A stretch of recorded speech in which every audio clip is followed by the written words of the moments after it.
오늘은 조선의 첫 세자였지만 형 이방원에 의해 비극적인 죽음을 맞은 이방석의 이야기를 알아보겠습니다. 태조 이성계는 어린 막내 아들 이방석을 세자로 세우며 조선의 미래를 맡기려 했습니다.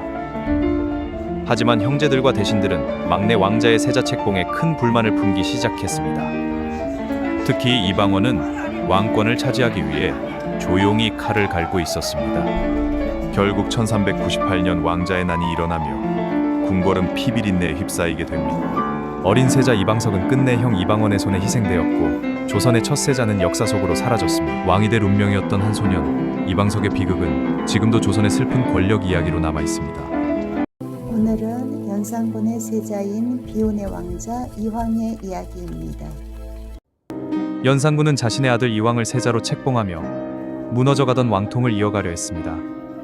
하지만 연산군의 폭정은 점점 심해졌고 조정 안에는 두려움과 불만이 커져갔습니다. 하지만 아버지의 폭정 속에서도 세자 이황은 묵묵히 왕족의 길을 준비하고 있었습니다. 연산군의 폭정은 결국 중종반정을 불러왔고 궁궐은 거대한 혼란 속에 빠져들게 됩니다. 세자 이황은 왕세자의 자리에서 폐위되었고 짧은 시간에 모든 권력을 잃게 됩니다. 왕이 될 운명이었던 어린 세자는 아버지 연산군과 함께 비극적인 몰락을 맞이했습니다. 오늘은 세종의 셋째 아들이자 예술을 사랑했던 왕자 안평대군에 대해 알아보겠습니다. 안평대군은 어린 시절부터 글과 그림을 사랑했던 왕자였습니다. 그의 뛰어난 예술 감각은 훗날 그의 예술은 몽유도원도라는 걸작으로 남게 됩니다. 그의 재능 덕분에 많은 학자와 예술가들이 모여들었습니다. 사람들은 그를 품격 있는 왕자라고 불렀습니다. 조선의 명화 몽유도원도 역시 안평대군의 꿈 이야기에서 시작되었습니다. 그 꿈은 명화로 남게 됩니다. 하지만 그의 높은 인망은 권력 다툼 속 위협이 되어갔습니다. 궁궐의 긴장감도 점점 커져갔습니다.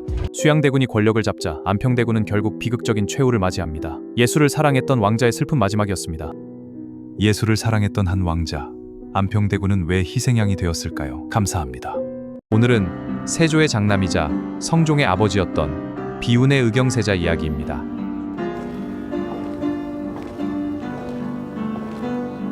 의경세자는 세조의 장남으로 태어나 종명한 성품과 학문으로 많은 기대를 받던 왕세자였습니다. 왕의 자리는 두려움으로 지키는 것이 아니다. 너도 언젠가 이 무게를 알게 될 것이다. 아버지 왕좌의 무게를 모르지 않습니다. 다만 백성의 두려움도 헤아려야 합니다. 하지만 세조의 시대는 권력과 긴장이 가득했고 의경세자 또한 불안한 궁궐 속에서 살아야 했습니다. 의경세자는 인수대비 한씨와 혼인해 훗날 조선의 왕 성종을 얻게 되지만 왕위에 오르기 전 병으로 쓰러집니다. 훗날 아들 성종이 왕위에 오르자 의경세자는 뒤늦게 덕종이라는 왕의 이름으로 추존됩니다. 왕이 되지 못했지만 조선의 운명을 남긴 의경세자. 조선 왕들의 비밀 이야기 14탄이었습니다. 세종의 아들 금성대군은 학문과 무예를 함께 익힌 왕자였습니다.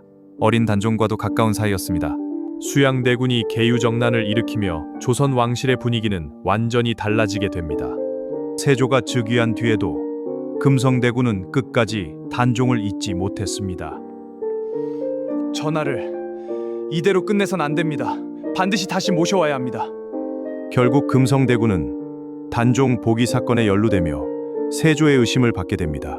세조는 결국 동생 금성대군에게 사약을 내렸고 금성대군은 비극적인 최후를 맞이합니다. 금성대군은 왕이 되지 못했지만 끝까지 단종을 잊지 않았던 비운의 왕자로 남게 됩니다.